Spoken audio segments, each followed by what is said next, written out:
everyone, welcome to the Learner's House. So in this video, we will talk about ACET. So ACET क्या होता है, कौन सी society के लिए आपको ACET देना होता है, इस सब के बारे में आज हम इस वीडियो में बात करेंगे. Also we will plan our exam कि कैसे पढ़ना है, क्या स्ट्रेटेजी होनी चाहिए, और अभी एक मंथ ऑलमोस्ट लेफ्ट है ACET में, सो इसको कैसे प्रिपेयर करें. इसकी फुल फॉर्म होती है एचूरियल कॉमन एंट्रेंस टेस्ट. अगर आप एचूरियल एग्जाम्स देना चाहते हैं तो उसके लिए you have to choose a society. ठीक है, कि आप कौन सी सोसाइटी से देना चाहते हो. तो अगर आप यूके सोसाइटी से देना चाहते हो तो वो सोसाइटी होती है IFOA, जिसके लिए आप डायरेक्टली एचूरियल एग्जाम्स दे सकते हैं. और एक सोसाइटी होती है IAI, ये सोसाइटी होती है इंडिया की. ठीक है, अगर आप IAI से पेपर देना चाहते हो तो आपको ACET देना पड़ता है, यानी कि एक कॉमन एंट्रेंस देना पड़ता है 13 एचूरियल एग्जाम से पहले. ठीक है,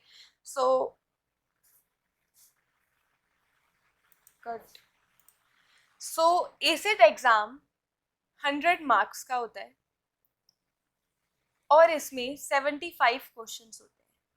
जो क्वेश्चंस होते हैं वो 1 मार्कर भी होते हैं, 2 मार्कर भी होते हैं और 3 मार्कर्स भी होते हैं.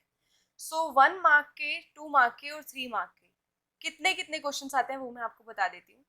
1 मार्क के 45 क्वेश्चंस आते हैं, 2 मार्क के 20 क्वेश्चंस आते हैं और 3 मार्क के 5 क्वेश्चंस आते हैं. ठीक है, this is complete MCQ based paper, complete MCQ. Also ये होम ऑनलाइन बेस्ड एग्जाम है, यानी कि आपको अपने घर पे बैठ के ही ऑनलाइन पेपर देना है. ठीक है, इस एग्जाम में कोई भी नेगेटिव मार्किंग नहीं है. ठीक है, no negative marking. Negative marking October 2009 तक होती थी, उसके बाद से ही हटा दी गई है. ठीक है, क्योंकि तब से ही ये पेपर जैसे कोविड सिचुएशन के बाद से होने लगा था ऑनलाइन. ठीक है, उसके बाद इसमें कौन कौन से एग्जाम्स होते हैं, कौन कौन से सब्जेक्ट्स होते हैं वो देख लेते हैं. इसमें होता है मैथ्स, स्टैट्स, इंग्लिश एंड 2 और. Late me just scroll down ताकि ये स्पेस छोड़ा है ताकि इनके बारे में थोड़ा सा लिख सके. उसके बाद होता है डाटा इंटरप्रिटेशन. ठीक है, एंड देन आता है हमारा लॉजिकल रीजनिंग. ये सारे सब्जेक्ट्स होते हैं जो ACET पेपर में जिन जिन से क्वेश्चन आता है. ठीक है, मैथ्स की वेटेज कितनी है? 30%. 30% पोर्शन पेपर आपको मैथ्स से मिलेगा, 30% ऑलमोस्ट स्टैट्स से मिलेगा, 15% इंग्लिश से मिलेगा, 15% डाटा इंटरप्रिटेशन से मिलेगा एंड 10% लॉजिकल रीजनिंग से मिलेगा. कुछ इस टाइप से ACET का एग्जाम डिजाइन होता है. अब इस एग्जाम का पासिंग रेट क्या होता है? Let's talk about this. Passing rate होता है 50%. ठीक है, ACET पास करने के लिए आपको मिनिमम 50% स्कोर करना पड़ता है. ACET एग्जाम ईयर में 2 बार होता है, मई एंड दिसंबर. ठीक है, जो पहले दूसरे मंथ्स में होता था अब ये चेंज हो गया है. ठीक है, ये था ACET एग्जाम के बारे में थोड़ा बेसिक स्ट्रक्चर. एक कैलकुलेटर की बात और कर लेते हैं. इस एग्जाम में कैलकुलेटर अलाउड है एंड कुछ कैलकुलेटर्स अलाउड हैं जो IAI ने अपनी ऑफिशियल वेबसाइट पे मेंशन करे हुए हैं.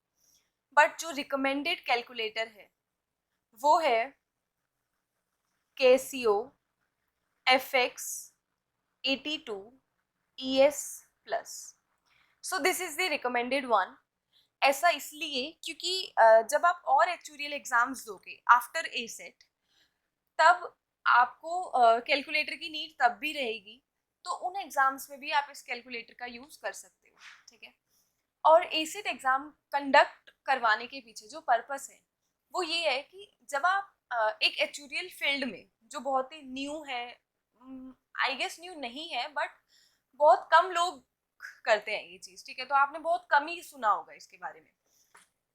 आप उस फील्ड में जाओ तो उसके पहले आप अपने माइंड में एक बेस क्रिएट कर लो कि एचयूडीएल एग्जाम्स किस टाइप के होते हैं, इसमें मैथ्स कैसी होती है, स्टैटिस्टिक्स कैसी होती है, थिंकिंग एप्टीट्यूड क्या होना चाहिए। ये सब करने के लिए और एसेट देने के बाद ही आपको पता चल जाएगा कि क्या आप एचयूडीएल साइंस कर सकते हो। I am not talking about the passing rate कि हाँ आपका क्लियर हो गया तो आप कर सकते हो, आपका क्लियर नहीं हुआ तो आप नहीं कर सकते, नॉट दैट। बट अगर आपको ये कंसेप्ट पढ़ने में अच्छा लग रहा है, समझ आ रहा है और मजा आ रहा है पढ़ने में, तो आप समझ लो कि हाँ एचयूरियल साइंस आपके लिए बनी है। ठीक है। अगर आपका एक अटेम्प्ट में क्लियर नहीं होता तो आप नेक्स्ट अटेम्प्ट दे सकते हैं, उसके लिए आपको दोबारा रजिस्ट्रेशन करना होगा। But I think this is quite easy paper two clear, मतलब अगर आपने ये पेपर एक अटेम्प्ट में क्लियर कर लिया तो हाँ कि आप बाकी एचयूरियल एग्जाम्स भी कर लोगे। बट अगर नहीं करा तो ऐसा कंप्लीटली बेस्ड नहीं है कि हाँ बाकी नहीं कर पाओगे। ऐसा इसलिए क्योंकि अगर कोई क्लियर नहीं करता तो उसके पीछे बहुत सारे रीजन हो सकते हैं। ठीक है, कोई कोई भी इशू हो सकता है, कोई भी। ठीक है। इसीलिए तो इस पेपर पे जब आप पढ़ लोगे अच्छे से तो आपके माइंड में एक बेस क्रिएट हो जाएगा कि हाँ जो आप 13 पेपर्स इन फ्यूचर पढ़ने वाले हो वो किस टाइप के हैं। ठीक है, थोड़ा बहुत इससे आइडिया लग जाएगा। एसेट एग्जाम की जो रजिस्ट्रेशन फी होती है वो होती है 3000 रुपीज। ठीक है। ये था बहुत ही बेसिक एसेट एग्जाम के बारे में। अब हम इसकी प्रिपरेशन स्ट्रेटेजी के बारे में बात करेंगे। ये यहाँ पर लिखा है इसका सिलेबस। सिलेबस में क्या क्या है वो देख लेते हैं और कैसे पढ़ना है वो भी इसमें देखेंगे। एसेट एग्जामिनेशन का सिलेबस है ये, जिसमें है सबसे पहले मैथ्स, फिर है स्टैटिस्टिक्स। तो मैथ्स में ये सारे टॉपिक्स हैं जो यू नीड टू स्टडी अगर आप एसेट देना चाहते हो तो। ठीक है। अब इसमें ना जैसे नोटेशन एंड स्टैंडर्ड फंक्शंस हो गया, चलो ये थोड़ा न्यू है। Numerical methods is also somewhere new and algebra थोड़ा बहुत न्यू है। बट इसके बाद जो भी चीज़ आप देखोगे ना ये सब आप क्लास 12th तक पढ़ लेते हो। ठीक है, ये आपने क्लास 12th में ही पढ़ लिया। ऑलमोस्ट इसी लेवल का पेपर में आता है, थोड़ा बहुत एडवांस आ जाता है। कैसे प्रिपेयर करना है वो मैं भी बताऊंगी। ये मैथ्स का सिलेबस है and this is statistics syllabus. Maths में आपको लगेगा सब कुछ 12th बेस्ड, सब कुछ नहीं मतलब जो मैंने अभी यहाँ पर बताया ये आपको लगेगा 12th बेस्ड। ठीक है। इसके लिए आपको थोड़ी सी मेहनत एक्स्ट्रा करनी पड़ेगी। If you are in 12th then do these topics from NCERT as soon as you can। ठीक है। ये 4 टॉपिक्स हैं जो अगर आप 12th में हो तो आप कर लो। डिफरेंशिएशन क्लास 11th में भी है तो आपने तभी भी पढ़ा होगा, लेकिन अगर आपको लगता है कि आपके डिफरेंशिएशन के कंसेप्ट थोड़े से वीक हैं तो आप क्लास 11th की बुक्स को फिर से रेफर कर सकते हैं। ये चैप्टर 5th में मिल जाएगा ये। ऑल्सो अगर आपके पास वैसे तो ऐसा नहीं हो सकता कि मैथ्स ना हो, वो तो होगी ही अगर आप एचयूरियल साइंस करना चाहते हो तो। Integration is chapter 7 class 12th का। Vectors is I think chapter 10 और 11 और मैट्रिसेस इज चैप्टर 3। ठीक है। ये सब 11 12 के ही चैप्टर्स हैं। अगर आप अभी 12th में हो और आपने ये चैप्टर्स नहीं किए तो पहले आप वो कर लो। Also if you are in 12th then आप पेपर ईसेट का दे सकते हो, बट क्लियर हो जाने के बाद आप मेंबरशिप तभी ले पाओगे आईएआई की जब आप 12th क्लियर कर लोगे। ठीक है। Keep that in mind also. तो ये सब आप मैथ्स पहले एनसीईआरटी से करो। मैं ये नहीं कह रही हूँ कि सिर्फ एनसीईआरटी से करो, पहले एनसीईआरटी से करो, फिर उसके बाद मैं बताऊंगी कैसे करना है। ये टॉपिक्स हैं थोड़े से न्यू जो आपको देखना पड़ेगा थोड़ा अलग। स्टैट्स में आता है परमुटेशंस एंड कॉम्बिनेशंस, ये भी है मैथ्स में। I think this is class 11th। ठीक है, क्लास 11th का है ये टॉपिक, परमुटेशंस एंड कॉम्बिनेशंस। बहुत बेसिक आप वहां से कर लो अगर आपको लगता है कि आपका 11th उतने अच्छे से नहीं हुआ है तो। ठीक है। फिर उसके बाद ये कुछ डेटा टाइप्स होते हैं जिसमें हम कुछ स्टैटिस्टिकल डायग्राम्स बनाते हैं चीज़ों को एनालाइज करने के लिए। बार चार्ट पढ़ा होगा आपने, हिस्टोग्राम पढ़ा होगा। ये थोड़ा सा न्यू है जो आप एचयूडीएल एग्जाम्स में पढ़ोगे जब आ जाओगे तो। ठीक है। तो इसके लिए आपको अलग से करना पड़ेगा। तो ये सब तो आपको पता ही है ऑलरेडी। मीन मीडियन मोड भी हम सब ने पढ़ा ही होता है। मेजर्स ऑफ स्प्रेड में वेरिएंस हमने पढ़ा है, स्टैंडर्ड डेविएशन पढ़ा है और रेंज पढ़ी है। This and this is bit new. उसके बाद है प्रोबेबिलिटीज। प्रोबेबिलिटीज बेसिक रूल्स वाला आप कर लोगे। एडवांस्ड प्रोबेबिलिटीज में यहाँ पे लिखा है tree diagrams and conditional probabilities. तो कंडीशनल प्रोबेबिलिटीज भी क्लास 12th में है और इसके साथ लिखा है ट्री डायग्राम्स। ट्री डायग्राम्स वो वाले होते हैं जब आप बेस थ्योरम लगाते हो, ठीक है। तो बेस थ्योरम वाली जो एक्सरसाइज थी क्लास 12th में, उसको पहले आप अच्छे से कर लो, फिर आप एडवांस्ड बुक पे जाना। नेक्स्ट आता है discrete random variable, continuous random variable, discrete distribution, continuous distribution. So ये क्या है, देखो स्टैटिस्टिक्स पार्ट को ना अच्छे से करो। ऐसा इसलिए क्योंकि एक तो देखो मैथ्स की वेटेज है 30% और इसकी वेटेज है 30%। तो ऐसा तो नहीं है कि आप सोचो कि हाँ हमने ये दोनों चीजें अच्छे से कर ली तो हमारा पेपर क्लियर हो जाएगा, 60% हो गया। तो ऐसा बिल्कुल मत सोचना, क्योंकि इस 30% में ऑलमोस्ट 20 to 25% ऐसा होगा जो ईजी होगा और आपको आता होगा, ठीक है। बाकी का थोड़ा सा वो ट्रिकी भी बनाते हैं, तो मतलब ऐसा मत सोच लो कि आप कर लोगे, ठीक है। सो अगर हम मैथ्स की बात करें तो ऑलमोस्ट ईजी आता है मैथ्स में, बट आप 30% पूरा स्कोर कर लो, इस चीज की कोई गारंटी नहीं है, ठीक है। स्टैट्स में 30% पूरा स्कोर करना इज बिट डिफिकल्ट, ठीक है, क्योंकि स्टैट्स का पोर्शन आपको लगेगा कि आपने ये 12th तक पढ़ा ही नहीं है, ठीक है। अगर आप कॉमर्स बैकग्राउंड से हो, 12th लाइक आपने कॉमर्स से करी और आपके पास स्टैट्स था 12th तक, तो फिर भी आप मे बी कर सकते हो। बट ये सब जो है ना, ये आप जब एचयूटीएल एग्जाम्स दोगे तो आप देखोगे कि CS1 में ये सारी चीजें आती हैं, ठीक है। CS1 में ये सब कुछ आपको दोबारा पढ़ना पड़ेगा। तो अगर आप एसेट में ही अच्छे से पढ़ लोगे तो वहां पे थोड़ा सा आसान होगा पढ़ना, ठीक है। ऑल्सो स्टैट्स में मैं इतना फोकस क्यों कर रही हूँ, क्योंकि 30% थोड़ा सा मुश्किल है स्कोर करना, ठीक है। तो इसमें आपको थोड़ी सी ज्यादा मेहनत करनी पड़ेगी। एसेट के लिए प्रिपेयर कैसे करना है वो मैं भी बताऊंगी। उसके बाद है कोरिलेशन रिग्रेशन, ये चैप्टर्स भी आपको CS1 में मिलेंगे, यानी कि एडवांस्ड प्रोबेबिलिटीज भी मिलेगी वैसे तो। इसके बाद से सब कुछ आपको CS1 में मिलेगा, ठीक है, सब कुछ CS1 में मिलेगा। तो इसीलिए एसेट में ही काफी अच्छे से पढ़ लो कि वहां पर बस देख लिया और समझ आ गया, ठीक है। So stats is the portion where you have to focus, ठीक है, मतलब फोकस तो हर जगह करना है बट इसमें सबसे ज्यादा। इसके बाद नेक्स्ट आएंगे हम, give me just अब हम बाकी सब्जेक्ट्स पे आते हैं। यहाँ पर है सबसे पहले English. So English is the, मतलब आप ऐसा मत समझना कि हाँ इंग्लिश है तो आपको पढ़ना ही नहीं है, सब आता है। इंग्लिश में भी पूरा 15% स्कोर करना इज बिट डिफिकल्ट। इंग्लिश में वो मेनली टेस्ट क्या करते हैं, they will test your communication skills, ठीक है।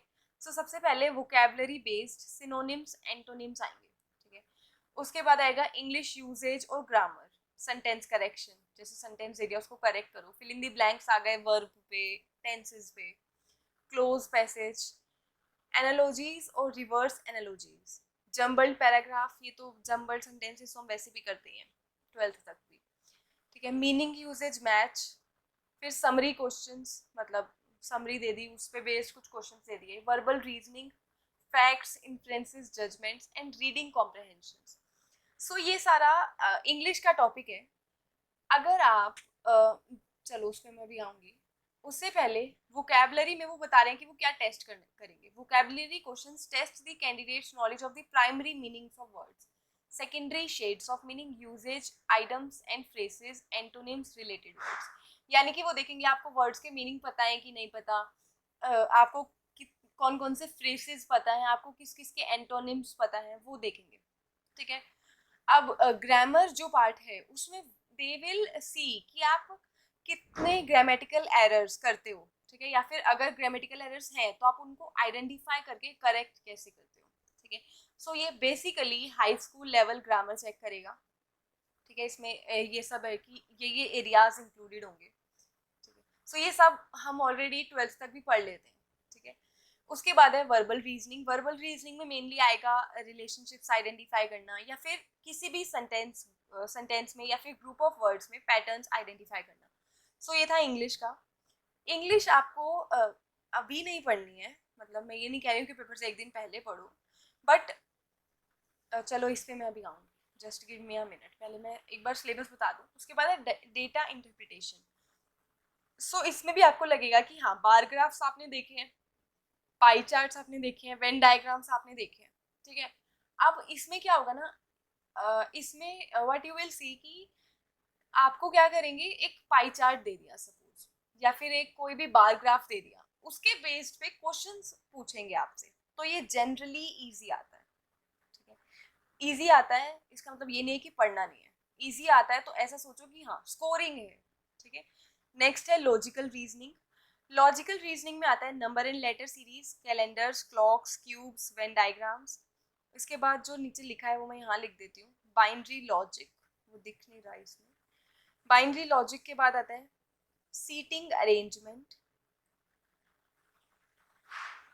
ऑल्सो ये सारा सिलेबस आपको आईएआई की ऑफिशियल वेबसाइट पे भी मिल जाएगा।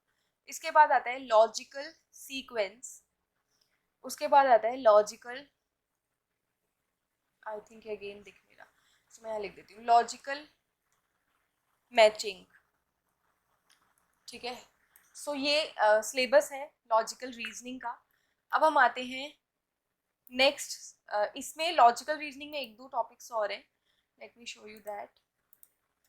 सो ये 3 टॉपिक्स और हैं, ठीक है, जो लॉजिकल रीजनिंग में ही आते हैं एक तरीके से।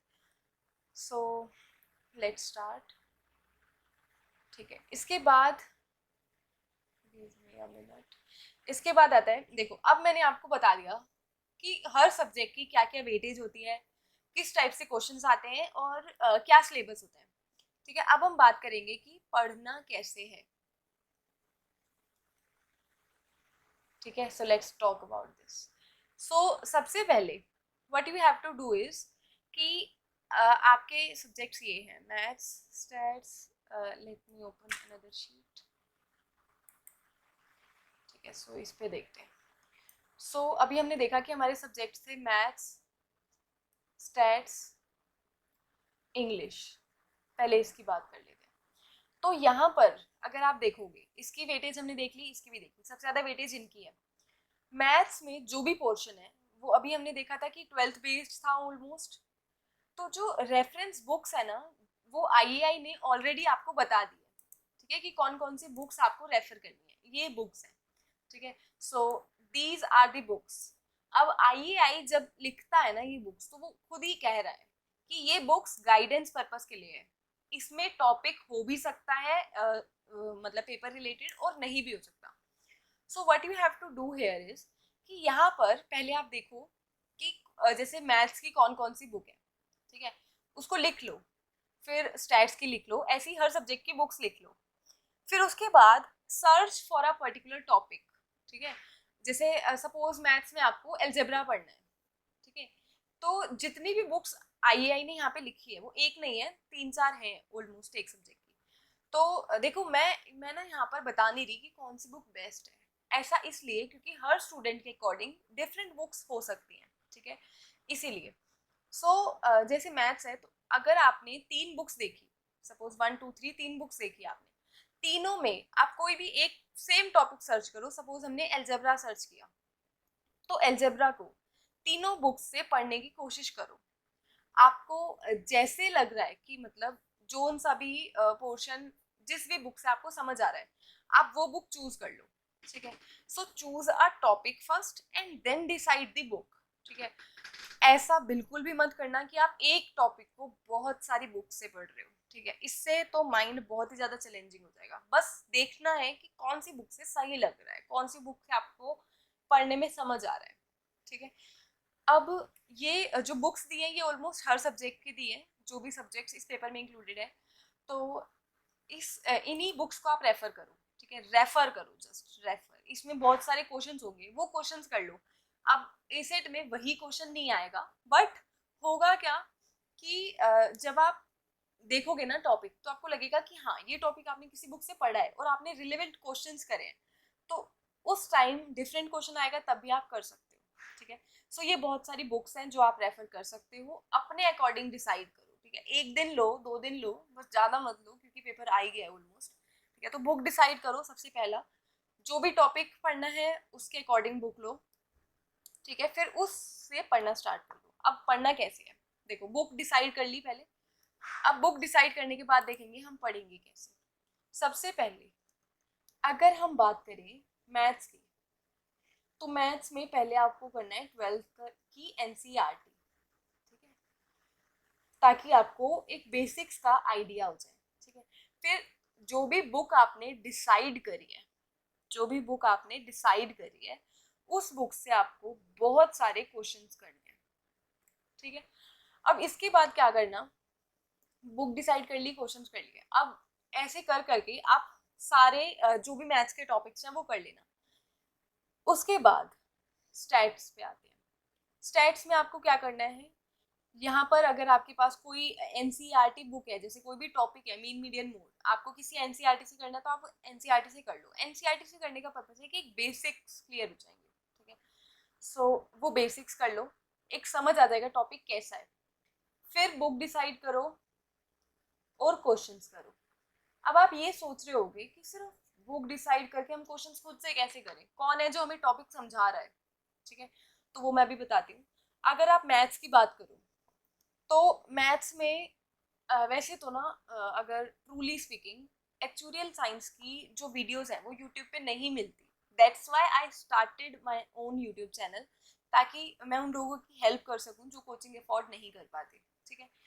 बट अगर मैं इसकी बात करूं, लाइक ए सेट की, तो आप देखोगे आपको मल्टीपल चैनल्स या मल्टीपल वीडियोस मिल जाएंगी इस पे। दैट्स द रीजन कि मैंने ए सेट नहीं बनाया, ठीक है। Otherwise I could make that too, और अभी तो एक ही महीना बचा है तो अभी बनाने का कोई पॉइंट भी नहीं है। सो एसेट के लिए आपको बहुत सारी यूट्यूब वीडियोस मिल जाएंगी, सो रेफर यूट्यूब, ठीक है। अगर आपने कोई भी टॉपिक पढ़ा, suppose you decided a topic pie chart, ठीक है, तो आप यूट्यूब पे जाओ और समझ लो इस टॉपिक को। फिर उसके बाद इसी टॉपिक को बुक से पढ़ लो, थोड़ी बहुत थ्योरी दी हुई होगी। फिर उसके बाद रिलेवेंट क्वेश्चंस कर लो, ठीक है। तो मेन पर्पस है यूट्यूब अगर आप मैथ्स की बात करो तो। अगर हम स्टैट्स में आए तो स्टैट्स के सिलेबस के according, let me just go there, this is English. So ये स्टैट्स का सिलेबस है। अगर आप मेरे चैनल पे प्लेलिस्ट पे जाओगे तो CS1 नाम की एक प्लेलिस्ट होगी, CS1 ए पेपर वाली, ठीक है। बी भी है, वो आर पे है, उस पे मत जाना, ए पे। तो वहां पर आप देखोगे कि डिस्क्रीट रैंडम वेरिएबल डिटेल में एक्सप्लेन है, ठीक है। कॉन्टिन्यूस रैंडम वेरिएबल भी, डिस्क्रीट डिस्ट्रीब्यूशन, कॉन्टिन्यूस डिस्ट्रीब्यूशन, ये सब मैंने करवा रखा है with questions. Correlation and regression are also like CS1 part ही, बट ये थोड़ा सा CS1 में एंड चैप्टर्स हैं तो अभी मैं उन पर नहीं आई हूँ। बट ये सारी वीडियोस तो आपको मेरे चैनल से मिल जाएंगी, एंड ट्रस्ट मी वो सब कुछ बहुत बेसिक है। मतलब आप ऐसा मत सोचना कि हम तो ए सेट दे रहे हैं, ये तो CS1 के लिए। नहीं, आपको समझ आ जाएगा सब कुछ, बिल्कुल मतलब सेम ही है, आ जाएगा ये समझ। और जो आपको लगता है कि हाँ ये चीज़ हमारे इसमें नहीं है सिलेबस में, तो वो आप मत करना। जैसे यहाँ पे मैंने एक हाइपरजियोमेट्रिक डिस्ट्रीब्यूशन भी कराया, बट ये यहाँ पर नहीं है तो मत करना। नेगेटिव बाइनोमियल कराया, नहीं है तो मत करना, ठीक है। सो जो जो टॉपिक में है, ए सेट के सिलेबस में है, वो ही करना है आपको। सो इसके बाद क्या रह गया, स्टैट्स हो गया। स्टैट्स के बाद अगर हम इंग्लिश पे आए तो इंग्लिश को तो आप बुक से ही पढ़ सकते हो, बट फिर भी अगर कोई टॉपिक है आपको नहीं समझ आ रहा तो उसके लिए भी आप यू कैन रेफर यूट्यूब। उसके बाद आता है लॉजिकल रीजनिंग। लॉजिकल रीजनिंग तो आपको आई गेस सारा बुक से ही पढ़ना पड़ेगा, मतलब बुक से समझ आ जाएगा। You can refer YouTube also, but book से समझ आ जाएगा, आई थिंक इसकी जरूरत नहीं पड़ेगी। एंड डेटा इंटरप्रिटेशन भी आप यूट्यूब से कर सकते हो और बुक से भी कर सकते हो, ठीक है। तो दोनों यू कैन रेफर। अब ये मैंने बता दिया कि पढ़ना कहाँ से है, यूट्यूब एंड बुक। अब डिसाइड करते हैं कि कैसे स्टार्ट करें। सो अभी ऑलमोस्ट 1 मंथ लेफ्ट है, ठीक है। 1 मंथ एंड 18 डेज ऑल्सो, 18 या 16 17 ऐसे कुछ डेज लेफ्ट है। तो उन 16 17 डेज को तो भूल जाओ, ठीक है। सिर्फ इस 1 मंथ पे फोकस करो और ऐसे सोचो कि आपके पास सिर्फ 1 मंथ है, ऐसा ही तो। और फिर थोड़ा बहुत हम लास्ट में रिवीजन में भी टाइम देंगे, तो इसलिए इग्नोर दी 16 17 डेज, ठीक है। सिर्फ 1 मंथ है आपके पास। आपको कैसे पढ़ना है, एक टॉपिक करो मैथ्स का। सपोज अगर आपने मैथ्स करी है तो आप मैथ्स के साथ इंग्लिश का एक टॉपिक चूज कर लो, डेटा इंटरप्रिटेशन का कर लो या फिर लॉजिकल रीजनिंग का कर लो। यानी कि what you have to do is कि सपोज आपने लिए, आपके पास 2 दिन है, आपने एक टारगेट बना लिया कि 2 दिन है, आप मैथ्स का एक टॉपिक खत्म करोगे और साथ में इनमें से कोई एक टॉपिक खत्म करोगे, किसी का भी एक टॉपिक।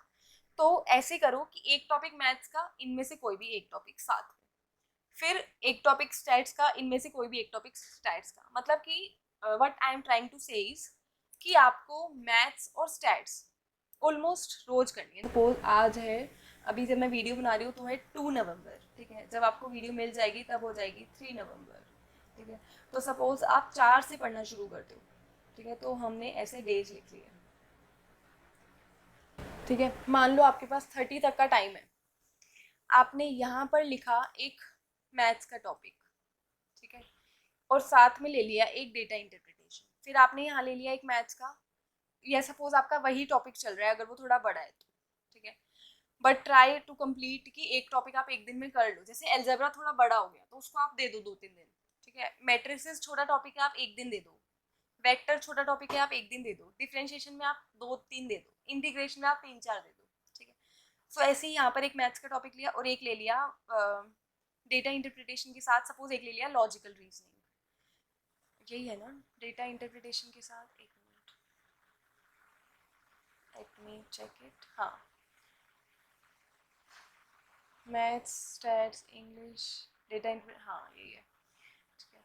तो इसके बाद सपोज आपने यहाँ पर एक स्टैट्स का टॉपिक ले लिया और एक सपोज आपने ले लिया डेटा इंटरप्रिटेशन का गेन, फिर आपने एक स्टैट्स ले लिया और एक इंग्लिश ले लिया। मतलब आप मैथ्स स्टैट्स तो कंटिन्यू करो ही, अल्टरनेट डेज में कर लो, 2 दिन में कर लो, 3 दिन में कर लो, और साथ में ये सब चीज़ें ले लो। सो इस टाइप से एक शेड्यूल बनाओ। I am not making again, क्योंकि हर बच्चे के अकॉर्डिंग वो डिफरेंट हो सकता है, ठीक है। सो इस टाइप से you can make a schedule and try to stick on it कि आपको, हाँ, आपको 30 तक करना ही करना है। मैक्सिमम आपने 5 तक खींच दिया, बस 5 तक वैसे जाना नहीं चाहिए, बट सपोज आपका चला गया। अब उसके बाद आपको क्या करना है, सपोज आपका सिलेबस 25 तारीख को खत्म हो गया मैथ्स के लिए, ठीक है। आप डेली मैथ्स कर रहे थे और सपोज आपका 25 को मैथ्स का सिलेबस खत्म हो गया, देन ट्राई मॉक्स, ठीक है। आईएआई भी रजिस्ट्रेशन के बाद कुछ टेस्ट पेपर्स देता है सैम्पल टाइप, ठीक है। ट्राई मॉक्स, अगर आपको मॉक्स नहीं मिल रहे या फिर आपने कोई कोचिंग ज्वाइन नहीं कर रखा, so try past years. These are very very very important. और पास्ट ईयर जितना जल्दी कर सकते हो ना उतना जल्दी करो। जैसे जैसे ये नहीं कि आपका 15 को पेपर है तो आप 13 को करने बैठ रहे हो, नहीं।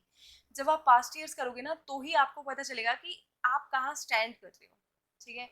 सो पास्ट ईयर्स को करो, और पास्ट ईयर्स को इस तरीके से करो कि आप कंप्लीट 3 आवर्स बैठे हो, ठीक है। कंप्लीट 3 आवर्स बैठे हो आप, और बिल्कुल आपने एग्जाम की तरह ही इसको अटेम्प्ट किया है, ठीक है।